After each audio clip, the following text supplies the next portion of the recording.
আসসালামু আলাইকুম ভিউয়ার্স, একদম অন্যরকম একটা ভিডিও নিয়ে চলে আসলাম আজকে আপনাদের সামনে। পুঁটি মাছ বাছার ভিডিও। এই দেখুন কতগুলো পুঁটি মাছ আমি এক্ষুনি বাজার থেকে নিয়ে আসলাম। বেশি করে নিতে চেয়েছিলাম, কাটা বাছার ঝামেলার জন্য আজকে 1 কেজি নিয়ে এসেছি। এই যে পুঁটি মাছগুলো কত টাটকা। বাবু বাইরে খেলতেছে, ওকে খেলতে দিয়েছি কারণ মাছগুলো বাছতে আমার অনেক সময় লাগবে। আর এই দেখুন একটু সামনে যাচ্ছি, পুঁটি মাছের গন্ধে একদম বিড়াল চলে এসেছে। আসলে মাছের গন্ধে যে বিড়াল আসে এটা একদমই বাস্তব। কি সুন্দর বিড়ালটা চলে গেল। আর বাইরের আবহাওয়াটা কত আজকে সুন্দর। বাবু বাইরে খেলতেছে, এই ফাঁকে মাছগুলো তো আমাকে বেছে নিতে হবে। যাদের ছোট বাচ্চা আছে তারা জানেন বাচ্চা সামলিয়ে কাজ করাটা কত কঠিন। এই যে ও মাছ নাড়তেছে এখানে।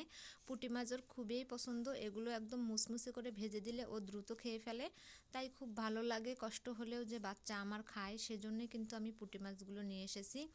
আর মাছগুলো একদমই টাটকা আর অনেক সুন্দর।